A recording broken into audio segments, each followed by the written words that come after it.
Ladies and gentlemen, what you gonna do, brother? Oh yeah! Woo!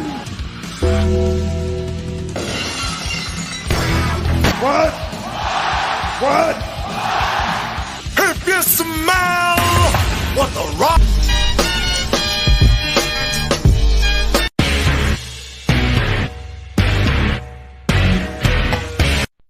You got the wrong guy. I'm the dude, man. Welcome to another edition of Around the Turnbuckle. My name's the Big Alboski. His name is Professor Keith. And we are joined today by George Burkett. What's up, my man? What's going on, everybody? What it is, what it do? How y'all living? We are doing excellent. We want to remind everybody that's watching this today, hopefully you're watching live, but if you're not watching live and you're watching on replay, don't forget that tonight is daylight savings time. Set those clocks ahead. We lose an hour of sleep, Keith. Oh, I hate that. I hate that so much. Does anybody know where it started from? What's that? Do anybody know where it started from? I do. You do? Okay. It was invented by Ben Franklin as a way to save daylight time during the spring months for farmers. Oh, okay. Don't ask me why I know that. I'm a fountain of a lot of nonsense like that. And then it was federalized during World War II. Correct. And now farmers get a lot of blame for it. And right. It always gets blamed on the farmers, Keith. Yeah, they really shouldn't. John Oliver did an excellent segment that I'm on the air and not remembering correctly right now. So I'm gonna, just kind of tap out and puss out and say, go look up John Oliver on YouTube. Go John Oliver Daylight Savings, and you'll get the full segment. It was very informative. I'm one of those guys that I read so much, I watch so much, that eventually my brain just kind of goes like, yeah, if it's not super duper important or awesome or a thing you learned when you were a little kid, it's probably not staying here anymore.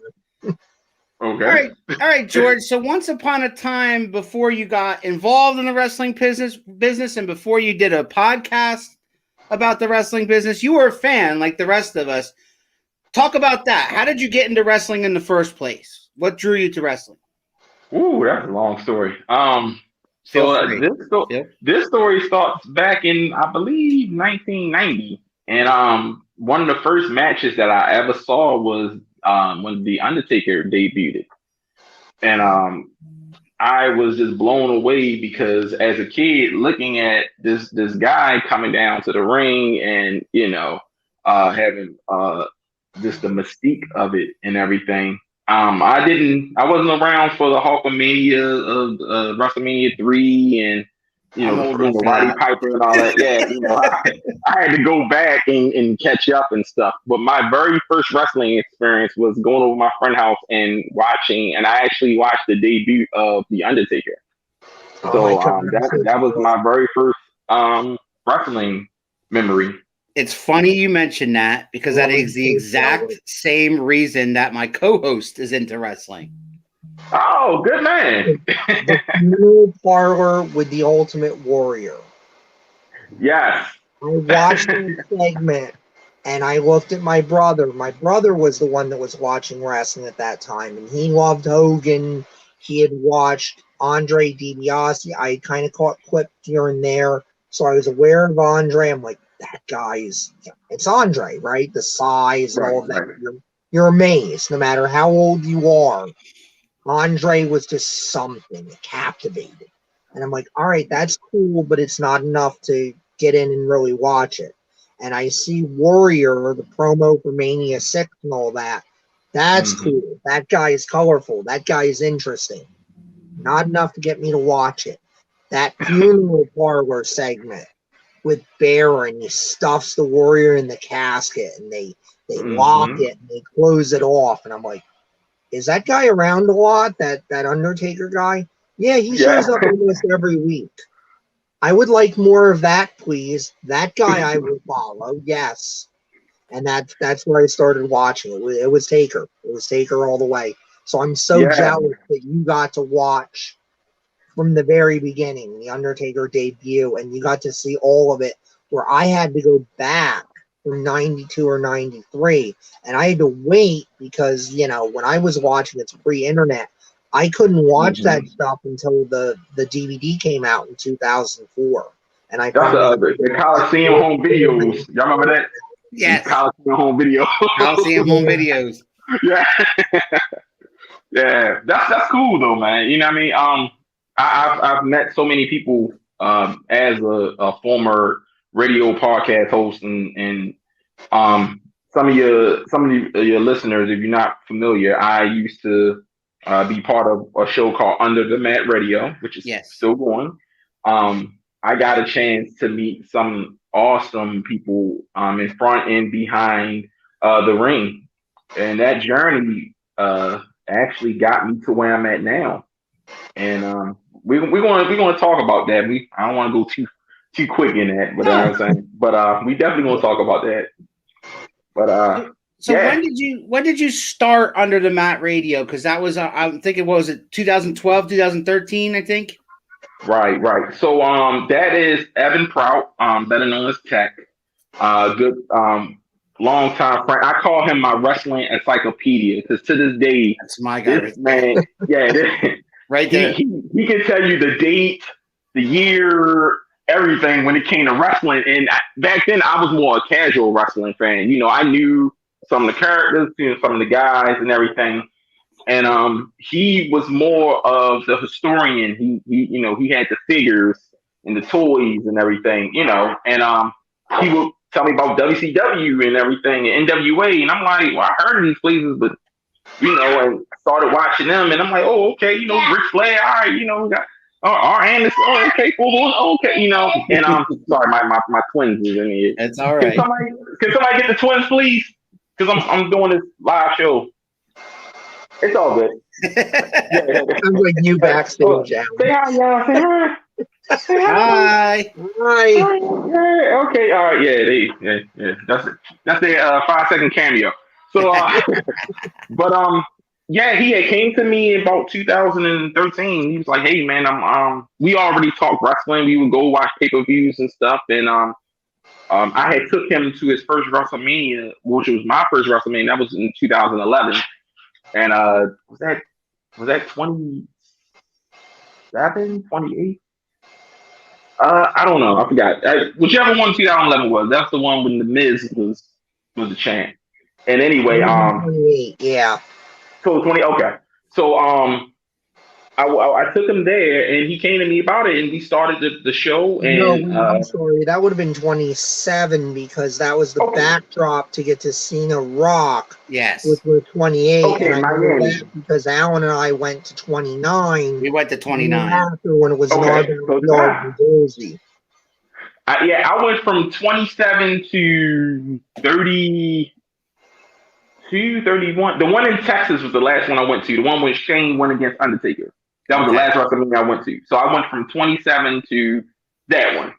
And wow. So you sat there in New Orleans for Taker. I don't know how. Yeah. I don't know how that. I watched on television. It broke my heart. And I said to him, I was watching it with him, and I was like, "This might be it. I might be done with wrestling. I'm so angry and I'm so hurt right now of what's going on." And I mean, obviously, I stuck it out. I got over the initial emotional reaction. But I can't imagine how much harder that would have been for a Taker fan to watch live and then not just give up right then and there. Going back and first of all, that was my favorite WrestleMania live that I've been to out of the ones I named. But what a lot of people didn't know was, and I got to give WWE credit for this, a lot of people left. A lot of people, they got up and they was like, man, F this. And they left. Like, you couldn't wrap your head around it. And, to go back and know that Taker actually wanted it this way and everything, it goes to the understanding of, his character and the business and everything. And now that I'm actually in the business as being a worker and being behind the scenes and stuff in the ring and everything, I have so much more appreciation for him and Brock because they're guys that's carrying this industry and giving us those moments. It's impactful, it's hurtful, but it's memorable. And for me to be there, I was just honored the fact that I did take that trip. I was there. I saw it with my own eyes. I felt the drain in the arena, and it was mind blowing. But I mean, that's what WWE. Well, I don't know nowadays, but that's what they used to do. They used to give you that mind blowing atmosphere, that relation where you just like, wow, you're gonna go to school the next day, or you're gonna go to work, or you're gonna call your friend up like, hey man, did you see that? Yes. So I'm thankful for that. I'm thankful for that. So talk about the podcast a little bit, and then how did you end up leaving it ultimately? Okay, so we started branching out. We did wrestling, and then we did MMA. We did actors and actresses, comedians. We had Marlon Wayans on the show, Ari Spears on the show, Tony Todd, Candyman. He came on the show. I'm friends with Eric Bischoff. He's been on our show multiple times. And this is before the WWE snatched him up, and that's a whole nother story. But we had some great guests. One of my personal favorites was Larry Holmes, and we actually went to his house to interview him. And we did a closed door interview and just got a chance to sit in his mansion and everything and watch. It was phenomenal to be in the midst of somebody who revered in the sports community and everything. And it was a great ride.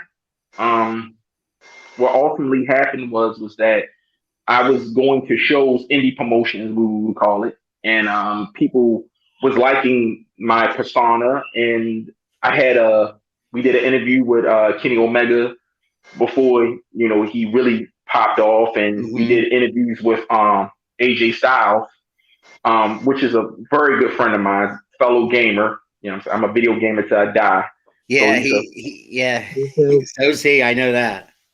Yeah, he actually, before I continue, he actually sent me a Japanese Neo Geo in exchange for one of my Virtual Boys still in the box. We actually mailed it to each other as a trade, and I didn't have one for my collection, and he didn't have one for his collection and everything. Great guy. Can't say enough. One of my favorite guys as far as the business is concerned. And another person is, and I don't know if you're fans, if you really gonna think about this, I'm good friends with Oscar from Men on a Mission. And yep. I remember Oscar. Yeah, so Oscar, I'm very close. I haven't talked to him in a while. I know he's probably mad, but he'll get over it. I'll catch up with him. And he had said to me on the show, he was like, man, why don't you get into managing, man? Like, he wanted me to be a worker, live wrestler. I said, man, I'm too old to be a wrestler.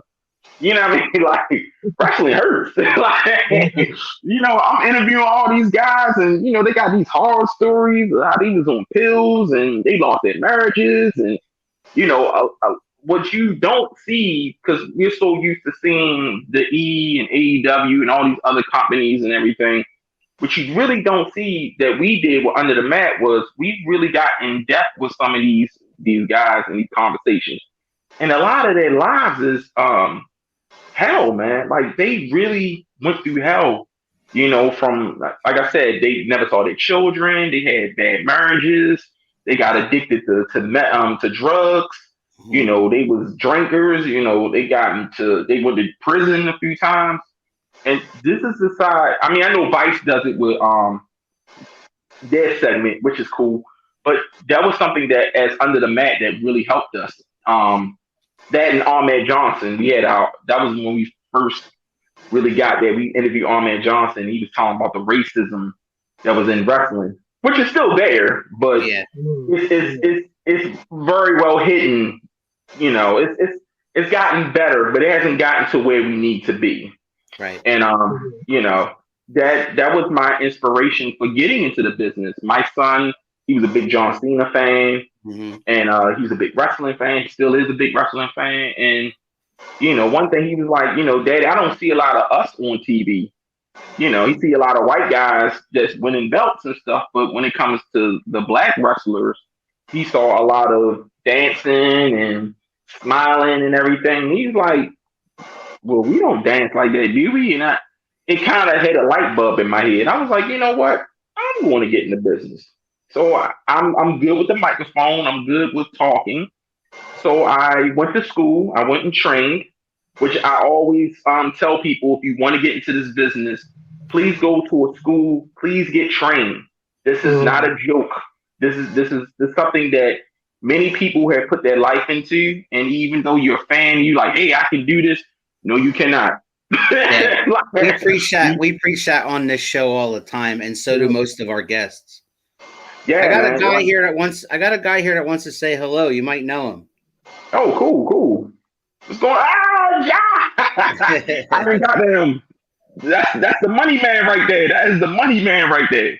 Ja Cole is the future of a lot of things, man. He is a phenomenal worker, in and out the business, man. He got a good head on his shoulders. A lot of people are asking about him. Yeah. He's really climbing up the ranks and everything. I mean, and we had him on, and he was phenomenal.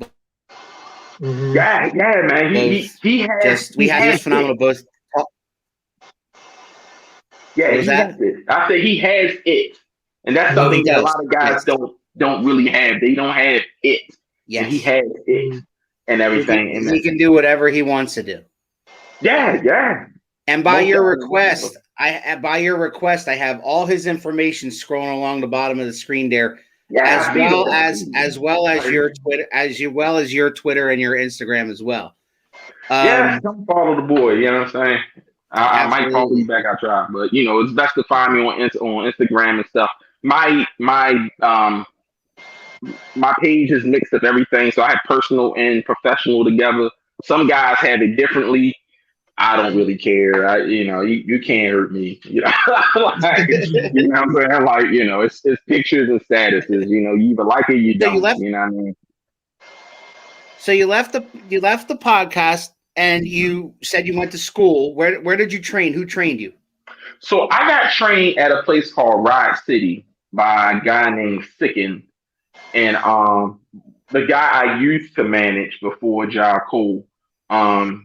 I went there and went there for a while, got my training and everything. Got certified from the state of Maryland, and my very first professional match was in Delaware with a guy named Prodigy. Unfortunately, he had passed away a few years ago due to an accident. A great guy, one of my brothers. I will love him dearly for helping me get over that hump to getting in the ring and getting known, because I consider myself a street guy. I'm from streets of Baltimore. I'm a hood guy. So the transition was kind of hard because I had to learn the lingo. I had to learn the steps and everything. And, you gotta be fast. You gotta be quick on your feet, not just physically, but mentally and everything. And I soared. I've gotten a lot of praise for my work. I started winning awards when I started managing Ja, and I also used to manage a tag team called Brawl up in Delaware, and I won a couple awards with that also. And the doors just started opening. People started really liking the work. They started really asking about me. And one thing as a manager, where I want your listeners and those who's watching is to remember that you got your Paul Heymans and everything, and great guy. I'm pretty sure he's a great guy. He's a Virgo like me, so I'm guessing that he's just as great as I am. You know what I'm saying? But one thing is that when I manage, I try to make sure that I keep my eyes on the prize, and that's the guy I'm managing. Right. Nowadays, the manager wants to be the star, and that's not how managing's supposed to work. And in my business, Ja Cole is the star, and I always want people to know that. Did you always want to be a manager in the wrestling business, or did you want to wrestle first, or what happened there? I had no interest in wrestling. You just wanted to do the manager. I had zero interest. My interest came. I watched it. You know, when I was in high school. When I graduated in '99. So when I left high school, I watched. You know, that was when the Rock and Stone Cold era was going through and everything, and I enjoyed, you know, watching and everything. After that, I was in the streets. So when I came back from the streets and stuff, you know, I had to catch up and everything. And when I started doing the podcast, I was a casual fan with the historian fan, you know. Yeah. And when I was presented with this opportunity, I was like, hey, you know, they like, man, you should really get into this. You're really good. And I'm like, am I, like, for real? I don't see it, you know. And I am very good at it, and I've gotten better and better. And I wouldn't see myself as a wrestler, only because I don't want to disrespect the culture and what it takes to be a wrestler. It's a lot more in depth than my job. My job is to announce and to you know, get the crowd revved up and everything. I'm a good MC. You know, but a wrestler, you know, you got to tell a story. You're right. You know, and a lot of people don't understand that. They want to get out there and do 50 flips, 200 super kicks. You know, they want to show you they can do all this athleticism, but they're not telling the story. And as a storyteller, one thing that I do is I make sure I get your attention, and then I let my guy sit you down and tell your story. See, I think Keith will agree with me when you said about I think that management is a lost art nowadays. And because there used to be, I mean, back in the day, there used to be a dozen of them, you know, on WWF TV anyway, and WCW as well. I think it's a lost art. Plus, I want to echo what you said about showing everything you got in the ring with super kicks and backflips and flippy flippies. I can't stand it. It drives me insane. I want to see a story told in the ring, and Keith feels exactly the same way. Times 100. Yeah. I am beyond aggravated that certain flippy dippy folks that claim to be young and have money in their name are on pay-per-view just doing what I call video game wrestling, where you're just doing spots. You're not telling a story. You're kicking out of finishers, which at that point, if I kick out of it 9 times out of 10, it's not a finish anymore. It's just something I do. And, you know, I'm going to do it because it seems like contractually I have to do it once a show now. I always go back to the Porky Pig cartoon when he's a talent agent. And he's going through the acts, and there's this wolf that keeps coming in and goes, I have the greatest act ever. You've never seen this before, and it's so amazing.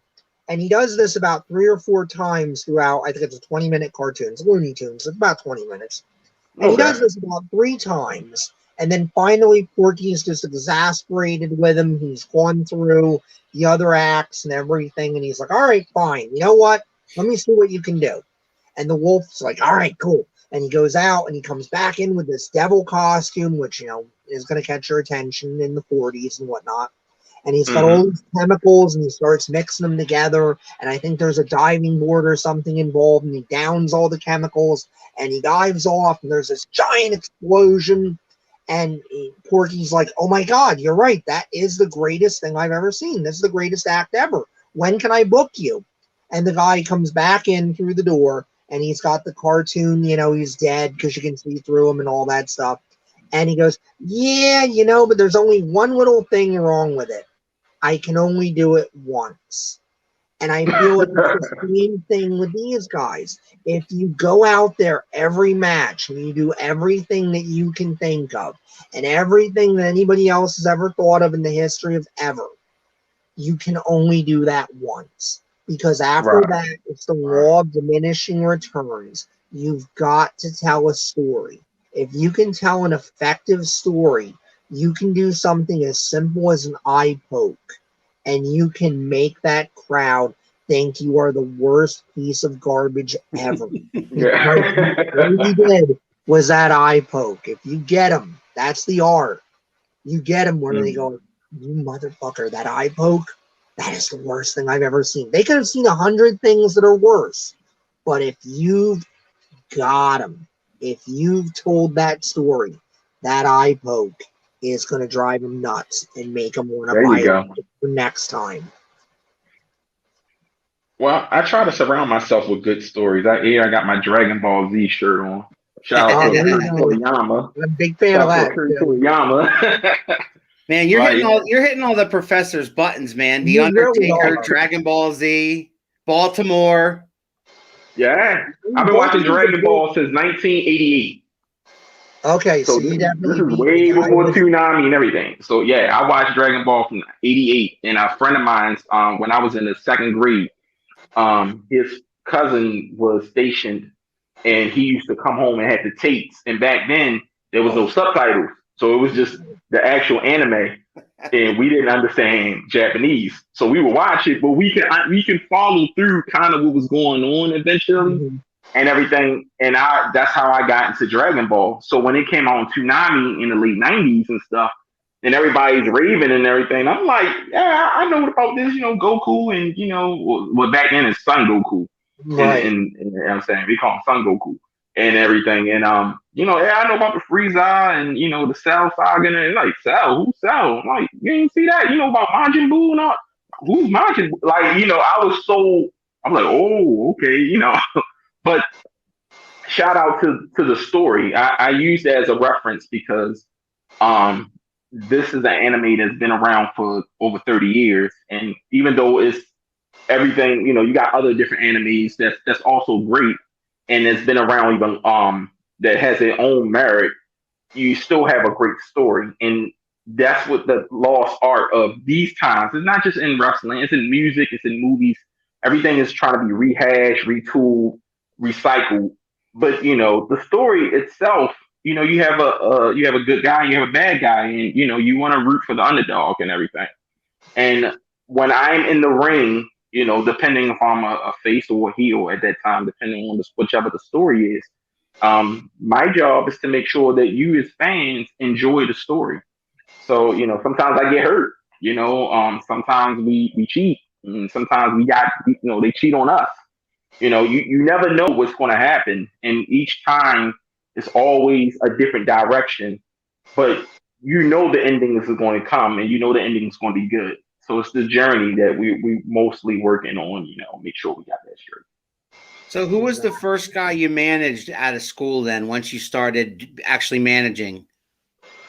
The first guy I managed was this vampire guy. And I'm not going to say his name because I don't want to give him any shine. But if you go back and you see my resume and anything, I used to manage this vampire guy. He helped me in a lot of ways, kind of find my way throughout what I was, trying to as a manager. Ultimately, what happened was that there were a lot of personal issues that we had, and that kind of subsided our professional issues.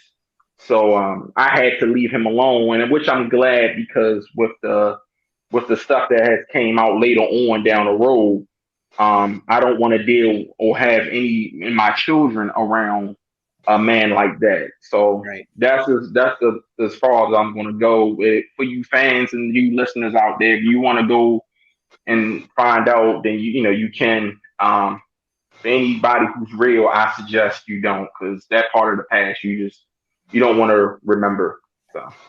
So when did you get with your boy Jai Cole? When I left the guy I was just talking about, I was a manager for almost 2 years by then, and I was kind of in lingo. A lot of people, I announced it on Facebook, and a lot of people was coming to me, like sending me inboxes like, hey, like George, I love your work and stuff. And it's one of those things where you don't really know how good you are until you actually see how good you are.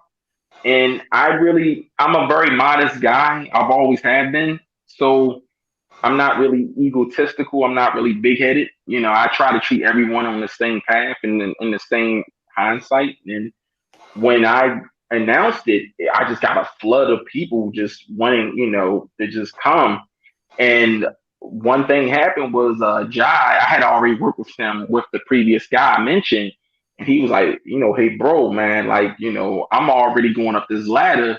If you can hold the ladder, I can carry you up to you. So I'm like, okay. So I started managing him. And then I asked him, I said, look, while I'm managing you, can I manage other people? Because I wanted to give myself more experience. Right. So he was like, yeah, sure. So I went and I managed the tag team. And we won gold with that. And we won gold with Jai. And eventually I told the tag team after they got, because they were nobodies. Well, no, let me not say that. I'm not going to say they weren't nobodies. Right. They were somebody, but when I came in, my job was to enhance what was already there. Right. So I'm not going to say that they were nobodies because that's a lie. Mm-hmm. I enhanced what was already there, and they're still good guys, good friends of mine, and everything. And we got together because it wasn't just me; it was them also. We had some phenomenal matches and everything, and once we got to that level, I told them, I said, hey man, I'm going to work with Jai exclusively. And so I took myself off the bargain board, which a lot of people was kind of upset about. But I've been working with Jai for the last 3.5 years. Yeah. Just me and Jai. And it's been excellent, man. Unfortunately COVID had stumbled everybody's plan. Right. So Yeah. 2020 I'm not really counting, but Yeah. before 2020 and everything, we've been doing good. And one thing I will say about Ja, which people don't know, is that he works just as hard outside the ring as he does in the ring. He's not one of those guys that just come and just look like, ugh, you know what I mean? Because there's a lot of guys that want to be on that next level, and they just look like, really, man? You're like, eh. He goes to the gym, he eats right, he goes to seminars, he goes to Monster Factory and everything. He works with them a lot and everything, and they know him. And a lot of people from the E and the AEW were friends with, and they know Jocko and they know me also. So it's only a matter of time where that ceiling's going to break, and then both you and the professor are going to be seeing us on that little screen, and you be like, "Yo, they made it!" I mean, and that's really what I'm waiting for. So That's our dream. I mean, that's what we wish for everybody that's, taking time out of their day, their schedule to come hang out with us and talk to us. Because at the end of the day, we're all fans. And right. I want to see anybody that, graces us with their time get that back. If your goal is to be in the business and to make a living from the business, my God, I want to see you do it. I want to see you Oh, do it. thank you, man. Thank you, That's what it's man. all about for me. We want to see you guys do it. If you do it and we get the way the nature of that is, it's one of those like, yeah, I love you guys, but then I got to go through the office to talk to you. Fine, whatever. We're just happy that you made it and that you were willing to share with us, before you made it. We want that for everybody. That's why we do this. That's why I say the irony is COVID in 2020 was horrible for the wrestling business, but then that's where we kind of got started and we finally hit on this and the formula of what we do. And it's like, as much as it sucks to have that be when it started, I'm so glad, and I always feel so blessed when people come to us and say, thankfully you guys were doing this because it gave me something to feel good about and to feel good about the business. I mean, that's everything to me as a fan that's been watching it for so long, to be That's able to wonderful. hope to have people tell me like, you're actively giving something back, because like you say about being humble, to me, we went into this and we're like, well, maybe some people will watch it. Maybe maybe it'll entertain a little bit, and I'd be happy with just that. I'm blown away that, people Right. in the business are like, Well, we're so happy we do this. Yeah. Yeah, and it started with us just a bunch of guys sitting around talking wrestling, and it turned into us meeting lots of local stars, lots of independent stars. Now we just did two guys recently. We just did two guys from Switzerland. We had the thrill and the honor to interview Stevie Ray from Harlem Heat. So I mean, it just keep Rudy Gonzalez, the promoter down in Texas. So it's been really fun, and it keeps getting bigger, and I love it. I love doing it. All we want to do, like Keith said, is provide a stage for young talent to come in here and tell their story. Oh, that's wonderful, So man. hopefully, if might not have never heard of that person, then they'll know about that person when they're done. That's how it is, man. That almost equivalent of how Under the Mat started. We were talking and we were conversating, and we was just like, hey man, I got a chance to have a radio show. You want to join? I'm like, sure, all right. And one thing led to another. And one thing I will say is when you're interviewing wrestlers, Mm-hmm. It's cool to be a fan and everything, but when you start talking about their personal life and the ones that open up, because some of them be like, they don't want to talk about it and everything. And I know y'all came across that. But the ones that do open up, sometimes that story be so much more refreshing than their actual wrestling career, because you learn about what they had to go through to get to being on that television screen, to being in your mind and being in your heart and having those memorable matches and everything.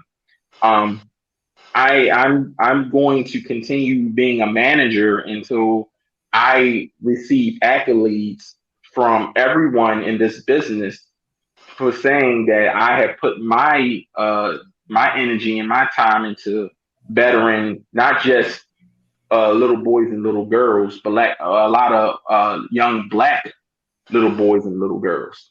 Because unfortunately in the wrestling business, you do see some representation of it. I know as of late, with Lashley and New Day and, Moose and everything.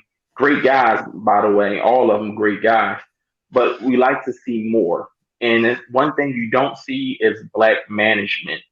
I'm don't count MVP because MVP, I was going to mention him, but it seems like there's been an influx of champions of color of late. There's been the Hurt Business have the tag titles. Lashley has the WWE Championship. Bianca Belair won the Royal Rumble. So it seems, I don't know if it's taking a turn or is it purposefully being done right at this moment? Like, I don't know. It's hard for me to judge that. I'll say this.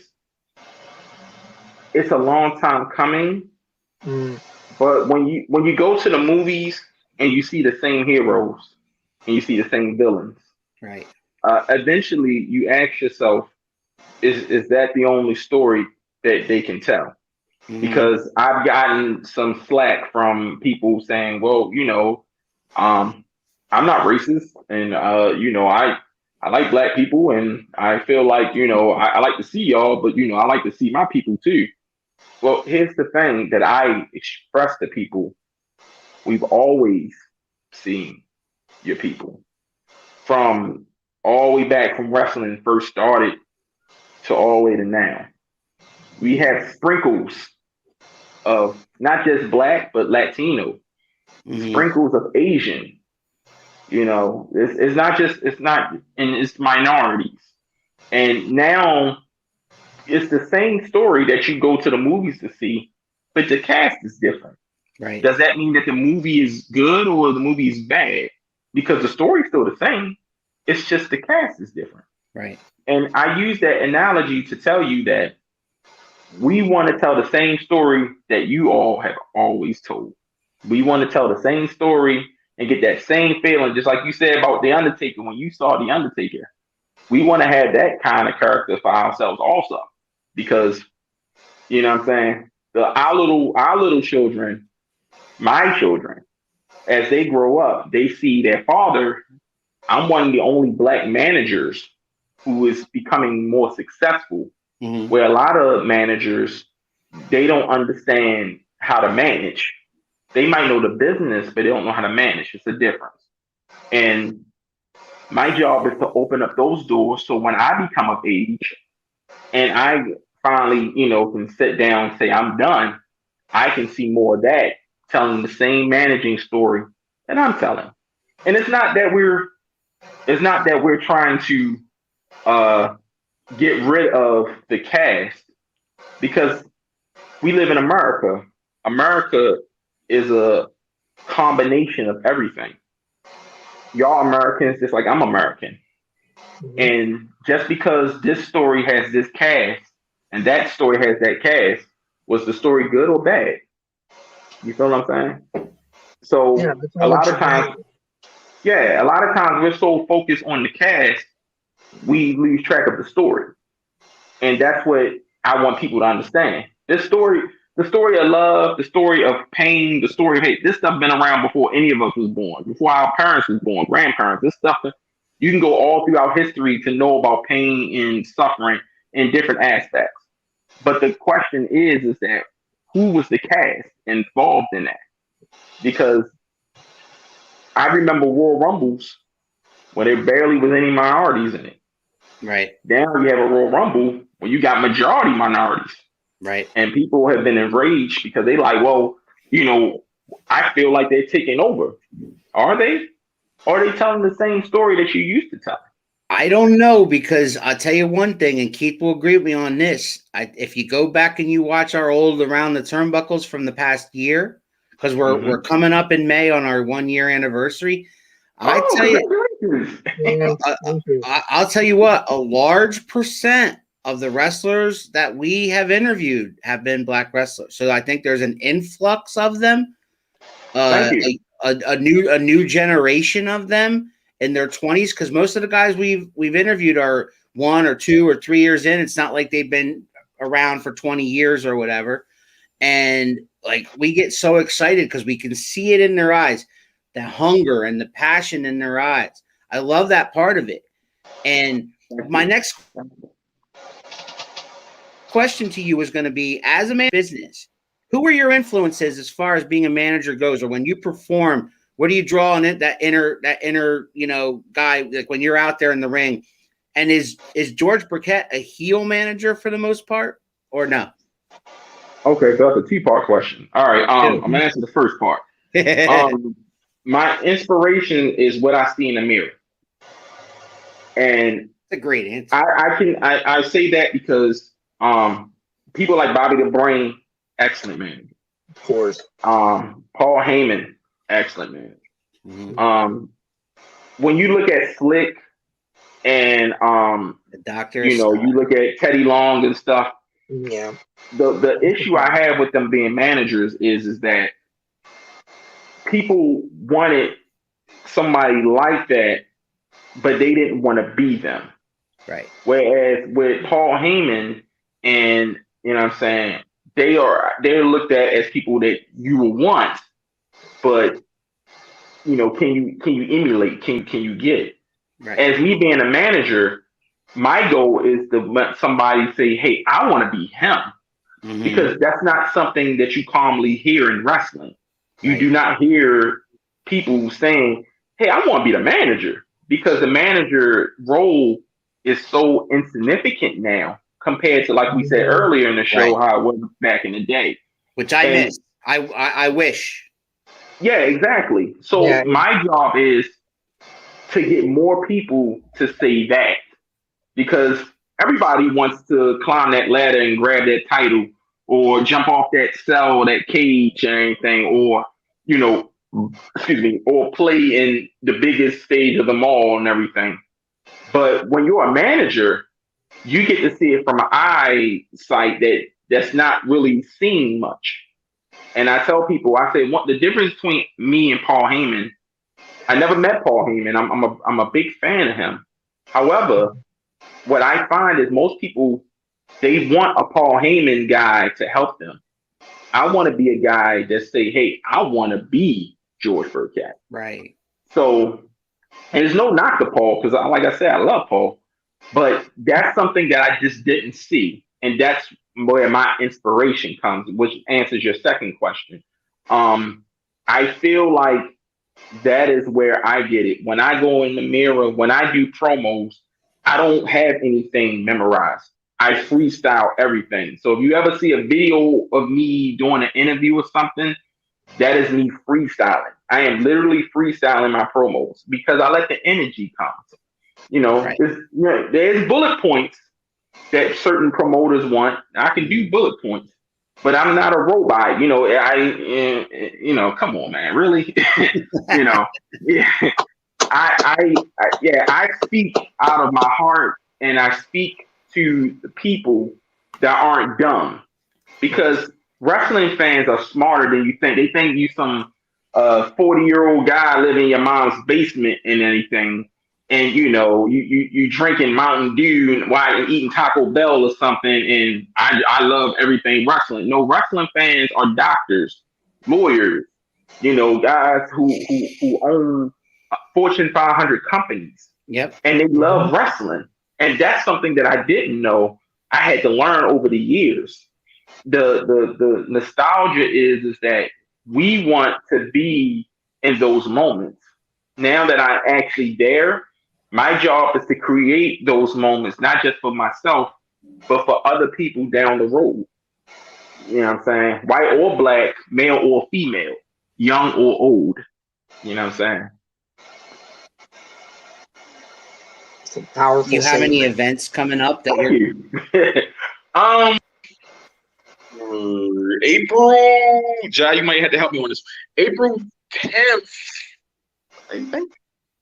I'm sorry, I got bad memory. I had to go in my calendar. I believe it's April 10th in PA is my next show. PA? PA. I'm in PA. Okay, I cool. can get to PA. Yeah. Yeah. That's when my next show is. I believe it's the second week of April. It's for AON. That's the promotion. Do you know where? Yeah, AON. Great bunch of guys and everything. Love the promotion. Love working with them. From what I'm understanding, I think that's my next date. Once again, I would have to look on AON. Is it AON? Okay, AON. All right, yeah. Thank you, Boo, because clearly I fucking forgot. April 10th. Okay. So she put it down there. Yeah, You got it. Yeah.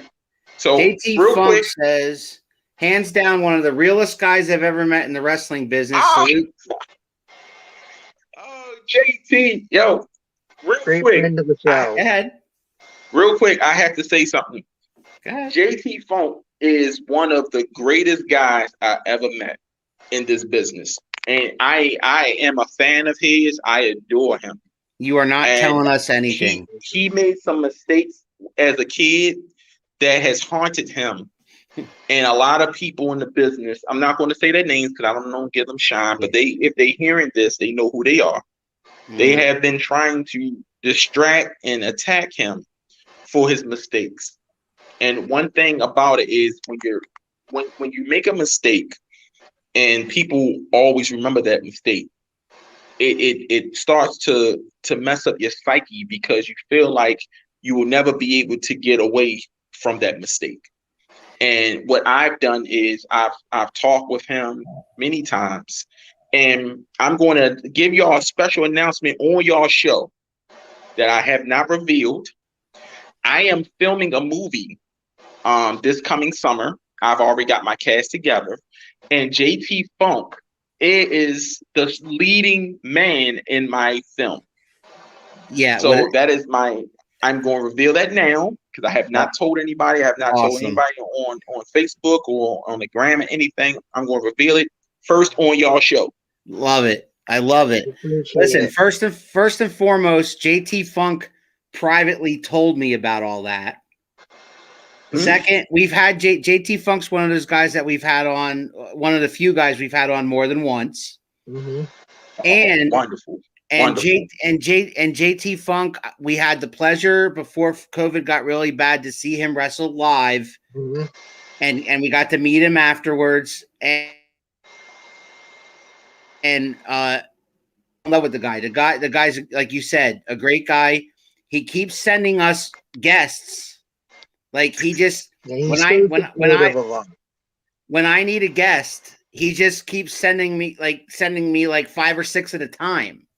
Yeah. You know, he's wonderful. I love him. We continue to support him, wish him the best. And if JT Right. Funk, I mean, you're saying JT Funk's going to be in a movie, I'm front row center for that. I'll tell you that right now.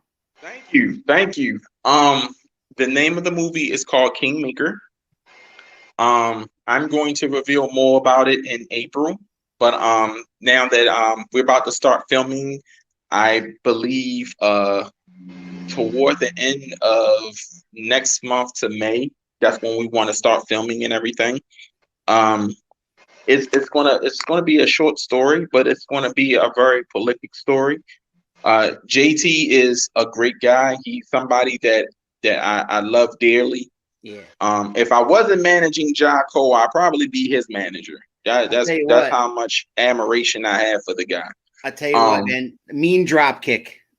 Yeah. Right Oh in the yeah. face. Yeah. Oh my God. Too, like that. All day. Yeah. Right there. Yeah. Yeah. I love that. That's I could watch that all day. He could use that as a finisher. Yeah, and Yeah, that's but his about drop it too. He uses the aerial stuff, and it's not that flippy dippy that you roll your eyes. No. He knows No, what it's he's not. doing with it. He knows how to make it part of a story and make it impactful.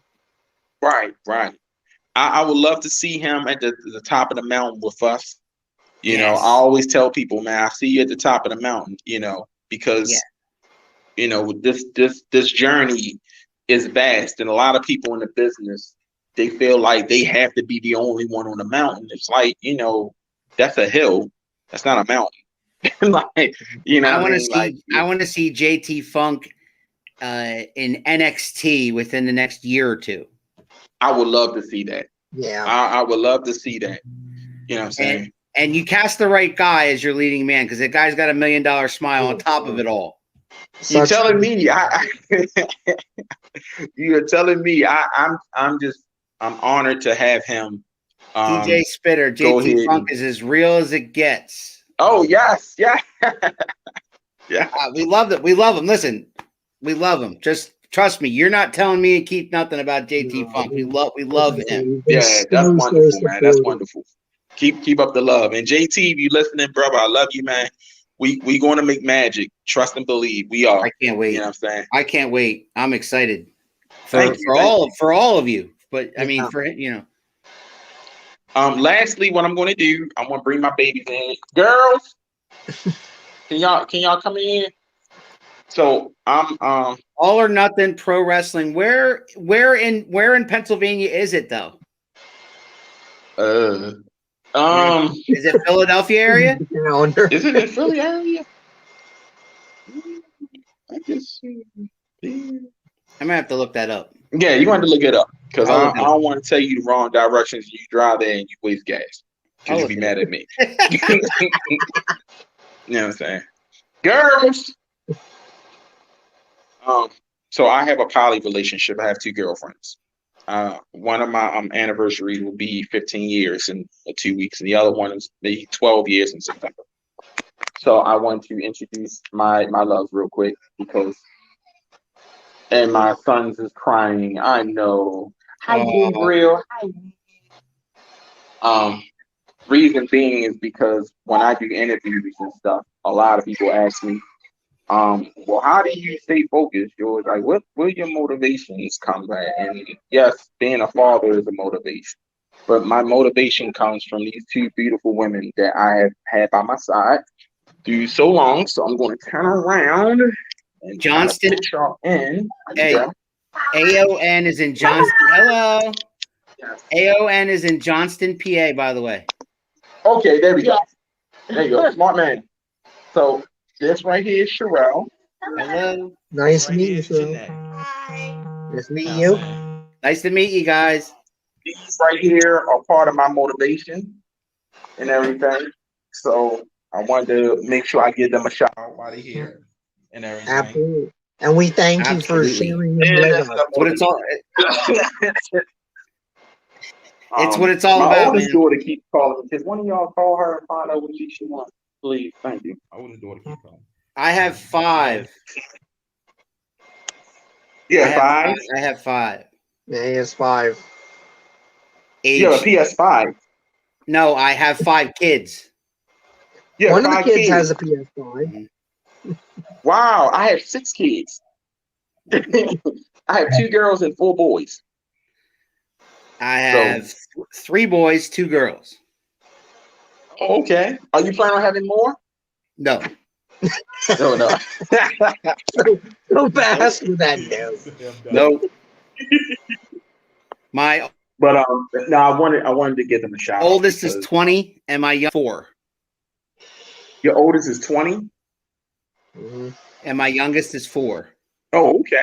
My oldest will be 14, and my twins, they are 18 months. Okay. So I have twin boys. Yay. How much do you watch current professional wrestling like WWE, AEW at all? I'm not gonna lie to you, I really don't. You don't and have to it's lie not to me. it's not for lack of substance, and because We a don't lot either. of people say I hate it. It's just it's kind of like when you want to be there, you try to give it a watch. I do see like on the Twitter and I see on YouTube little clips and stuff. I watch that. But 20. Yeah, 20. That's what I said. yeah, his oldest is 20. I know, right? He'll be 20. I know. I'm gonna be 45 this month. Oh, okay. Oh, happy birthday to you. Thank you. And Yeah. the 20-year-old's gonna be 21 in July. July what? July 6th. 6th. Oh, my girlfriend Janae, her birthday's July 5th. There you go. Yeah, Cancer. Yeah, I love the Cancer. My youngest son, well, my oldest son, he's June 27th. So he's a Cancer also. I and love everything. whoever that is. I love You don't that look like person you have a 20-year-old. because Yeah, you really don't. You know what I'm saying? You look good for your age. I'll be 40 this year. well, So yeah, you're you 5 years don't, older than me. you don't You've look seen a 40, lot. man. You don't look 40. No way. No, you don't. Yes. I'll be 40 in September. So I've seen a lot too. Yeah. But yeah, as far as the current product and stuff, Yeah. I watch YouTube clips and stuff, but I really don't watch it. It's Yeah, just, we're the same, right, Keith? We're Yeah, kind of the same. A lot of workers have told us too. It's hard to watch anything as a fan at this point because you're in the business, so you dissect it without Yeah, but we don't watch it either. No, but that's just because it like we talk about storytelling and we talk about everything else, and I just see so many mistakes anymore. And there's a lot of cases where it's like I'll get into something and it's like listening to a great symphony and then they hit a false note and then all you can hear after that is that false note. It ruins it. And you just start sitting there and going, man, this could have been better, or I could have done this better. And I hate that. I hate being in that position, and I don't mean it disrespectfully, because a lot of it is, I know it's not the workers' fault. I know it's because somebody is telling them to do this, and that somebody probably doesn't understand, what they need to do. Like you said, bullet points. Bullet points is the way it should be. Okay, I need to get from point A to point B. You figure out how to do that. Whereas there's so much now of, I need to get from point A to point B, and now I'm going to tell you exactly every step to get there, and that doesn't work, especially if you're working with green people that don't know any better, because then if they step wrong, and I've seen matches, and I feel horrible for the people involved because it's on pay-per-views or big events and they miss a step and then they are deer in the headlights. They can't figure out how to get back to where they need to be because all they've learned is I can only get from A to B this one particular way. And because I missed something, I don't immediately know how to get back on track and head back to heading where I need to head to. It's so frustrating, and I feel so bad for people when that happens. Yeah, I wholeheartedly agree. I feel that the mystique of wrestling has gone.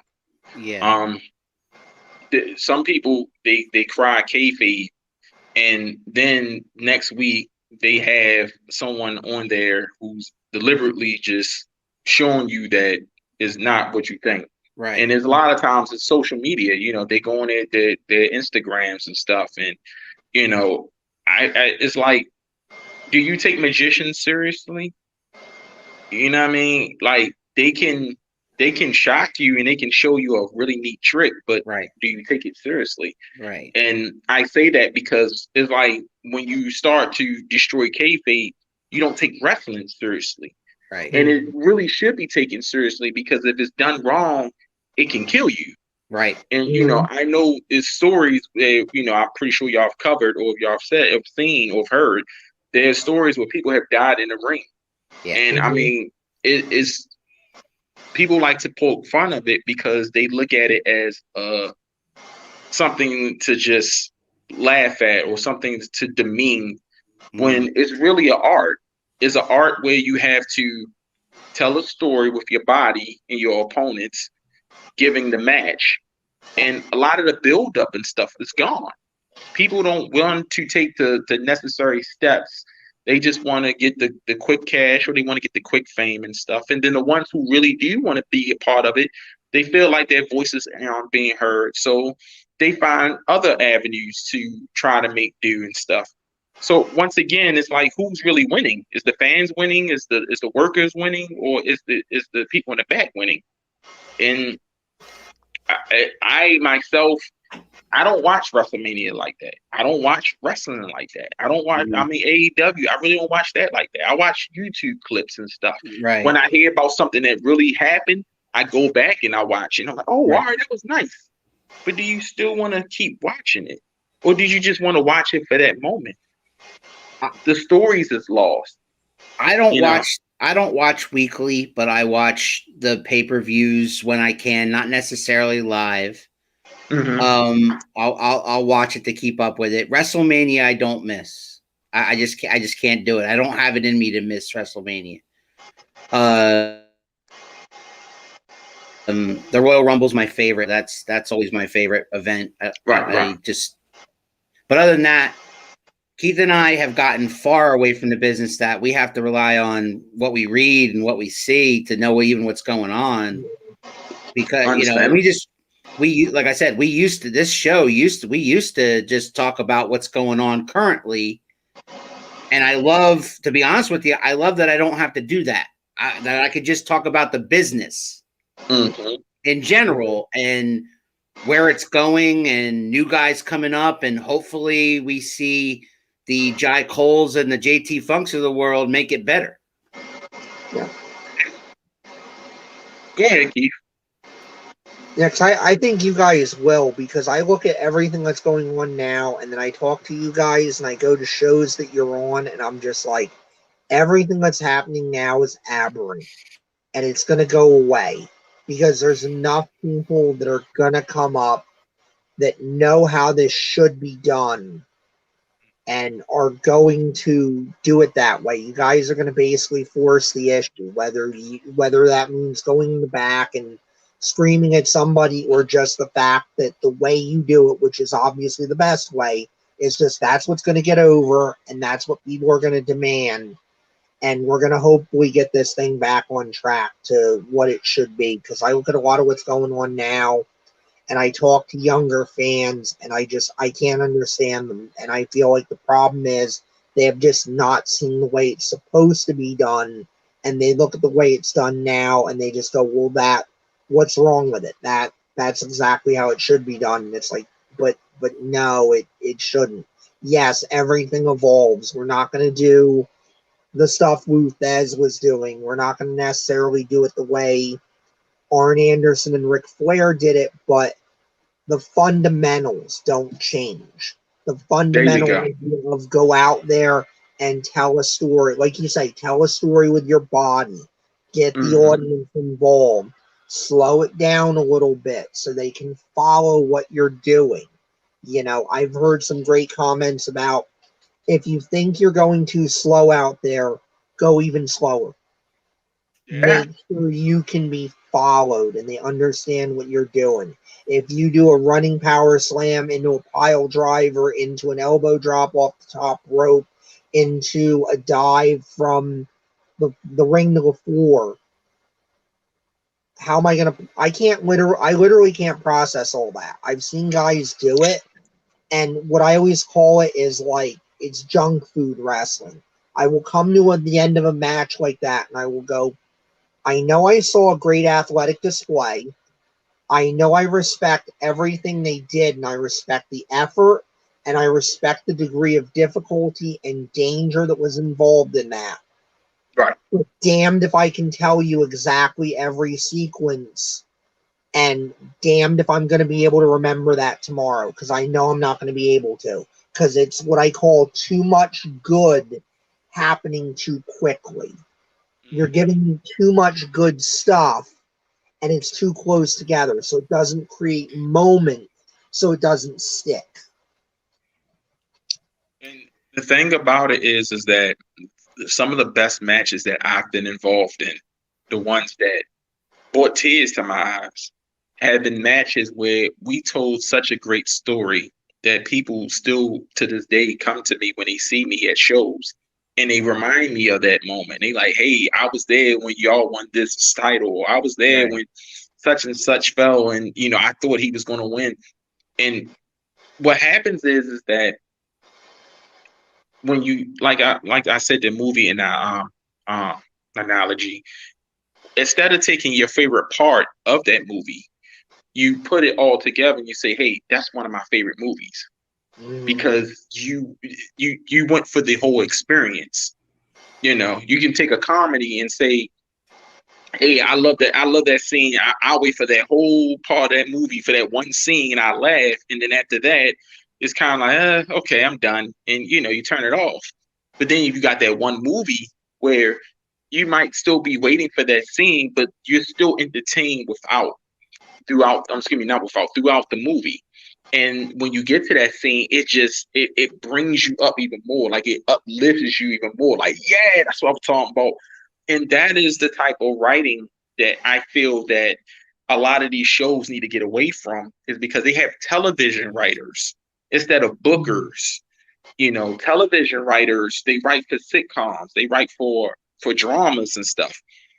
You don't need that type of writing in wrestling. It comes with the personality of the guys who's in the ring. There's some funny guys who's naturally funny. There's some guys who's scary. They naturally look intimidating. You got some guys that look silly. They just look silly. It's hard to take them serious. But if you write a serious role for a silly guy, it's not going to go over. You know what I mean? And that's why I never understood when I remember when we did the interview with Bischoff. Bischoff was telling us, like, you had to get all these television writers, and these guys, they write for the format, the screen, and format. And I'm like, well, why do you need that when you just have a booker? Let their personality tell their own story. I'm pretty sure Stone Cold, when he was in WCW Flying Brian, he didn't know, well, if I start being a redneck and I start popping down these Steve Wises and stuff, the Austin 316 at King of the Ring, when he started at the beating the hell out of Jake the Snake, he didn't know that he was going to be with this iconic guy.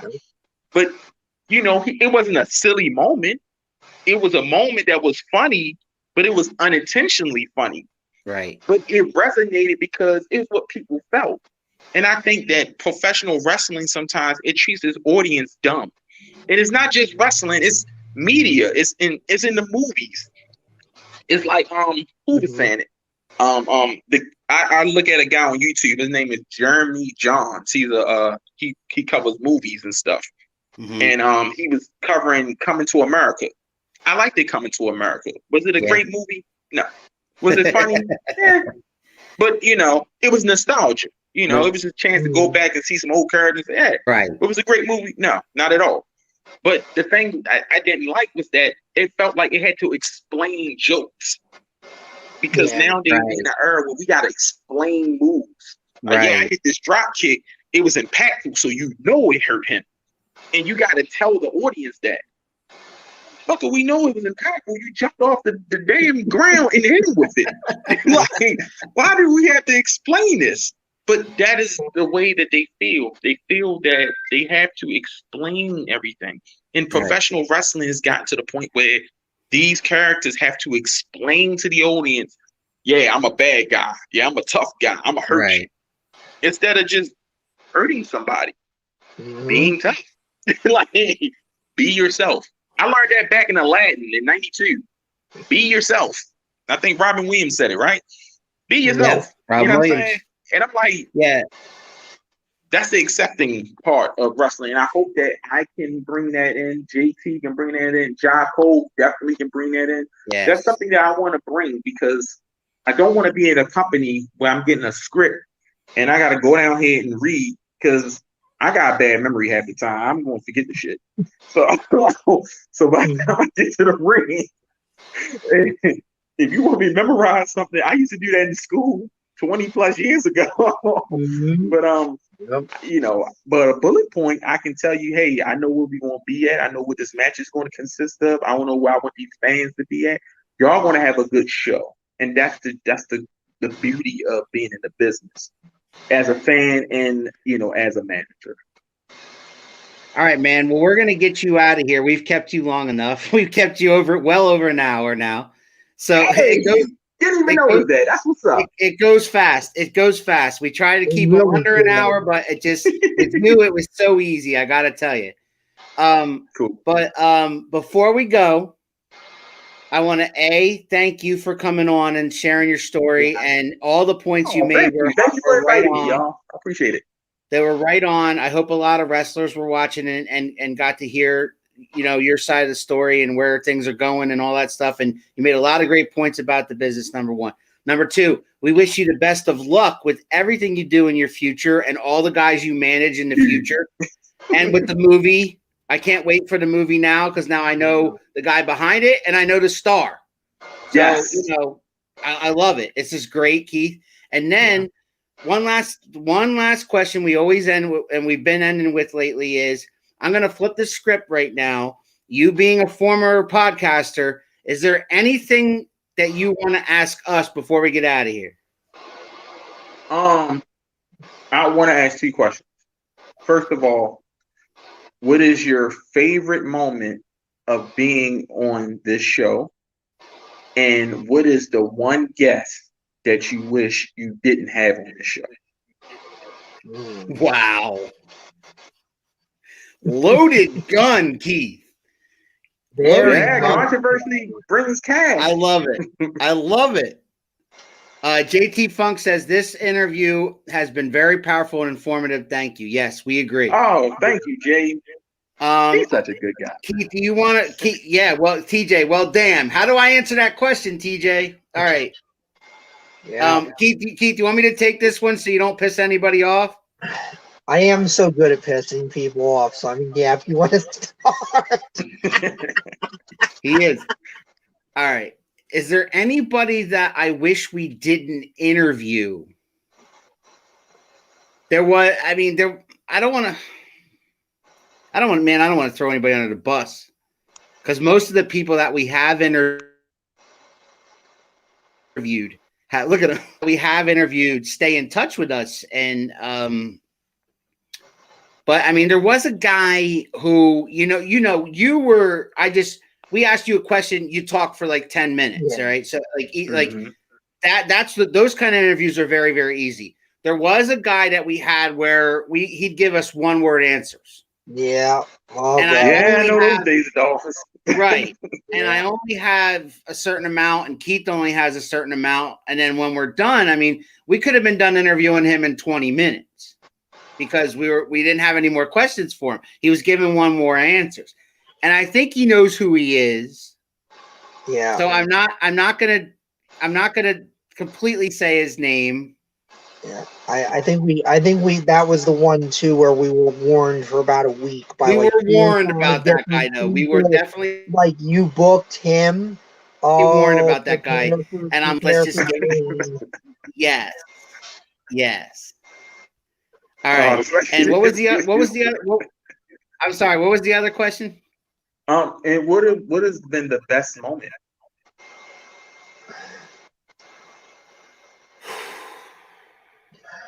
I mean, So many. yeah, there was. I mean, It really is. I want to say Stevie Ray, but that's not completely true because I mean that's the moment where I was the most excited the guest that I was really like nervous and trying not to trying to be professional about it. But and Rudy Boy, I'm gonna go out there. Too. I'm gonna go out there on a limb and I'm gonna say Vicious Vicky because Vicious Vicky was not our first female. We had Dawn before that. We've had a couple females before that, but she's the one. If you go back and watch it, watch the Vivacious Vicious Vicky, who wrestles in New Jersey, and is phenomenal. I mean, why she's not signed by WWE or is beyond me at this point. Yeah, she's got the look, she's got the talent. She's great in the ring, great outside the ring. I have to say her. I have to say, okay. I'm going to go with Vicious Vicky over Stevie Ray. Yeah, Keith, do you agree with that or no? Right there. Go with Stevie Ray. Okay. I loved having Vicky on. For me to sit back and to have Rudy Boy Gonzalez on here is still a personal highlight. To have someone with as much history in the business as a worker, working for Joe Blanchard in Texas, and having Joe Blanchard stories, having territory stories. Being able to talk about working with Shawn Michaels, being able to talk about training that legendary class, Daniel Bryan, and the fact, and I mean, even just beyond that, the fact that we got through the first interview with this legendary person who is just leaps and bounds ahead of what we do here. And not only did he do one interview, but he very happily and very quickly came back and did it again. Because that means you did something right. Well, Keith, tell him the compliment he gave you. Well, gave us. Yeah, and I mean, he was one of the people that really sat there and said, with the pandemic and everything going on, thank you guys for doing what you do and giving wrestlers a platform. I mean, it was great. That blew me away. I remember back in the day, I got an email from Steve Carino in 2000, and he called me a true fan. And I thought at the time, and I still have that email, because I thought at the time, like, this is the closest I'm ever going to get to the business. And this is the best compliment I'm ever going to get. And it kind of hit me the other day, too, because we've had a couple of interviews with Steve Carino's trainer. And he's actually very, very interested in coming back again. Shout out to Mark Mess. We love you, Mark. You're going to be back. I promise. Mark's the man. It's, and I want to put it in the proper context, because I'm not putting myself over in any way by saying any of that. It is so humbling and amazing, and I cannot fully describe the emotions that brings up in me. It was great. People that have done this at a high level, people that I respect so much for what they do, because they do something that I can never do. Like yourself, I always looked at it as like, I was never going to be a wrestler. I thought once upon a time, I'm like, well, if I ever get into this, I'm going to be as a manager. And then the managers kind of started to go away and all that stuff. So, I mean, that's why I'm so appreciative of someone like you that is picking up that art form and saying, Bringing it back. and I'm going to bring it back. And damn anybody who tells me different. Because George, thank you so much for that. Thank you so much for those questions, and thank you for your time tonight, man. It was great. Yeah. Thank y'all, man. I'm glad I enjoyed myself. Thank you for inviting me on your show, to y'all listeners and everything. Yeah. Make sure y'all tune in to these gentlemen right here. They are phenomenal. I myself, you can always follow me on Twitter at NSC Gameboy, spelled correctly. Yes. Or you can follow me on Instagram at NSCGB. Follow John Cole himself. He got King Cole for sure. You can find it out on the link and everything below and stuff. Thank you so much. See, I get the show stuff still in me. Absolutely, man. Absolutely. Yeah. No, man. Thank you, fellas. Y'all take care of yourselves. Enjoy yourselves. Yeah, you too, man. Be safe. Be safe. I will. And y'all do the same. Thank you so much, man. And to Ja and JT, love y'all, brothers. Take care, man. Thank you guys for everybody that has that tuned in tonight and commented. Mm-hmm. Don't forget, Keith and I are tomorrow with Joshua Cutshaw, Keith, the real Joshua Cutshaw, tomorrow night at 6:00, right here on Facebook and YouTube. Our guest has been George Burkett. I'm the Big Alboski. He's Professor Keith. This is Around the Turnbuckle. We'll see you all tomorrow. Ladies and gentlemen, what you gonna do, brother? Oh, yeah! Woo!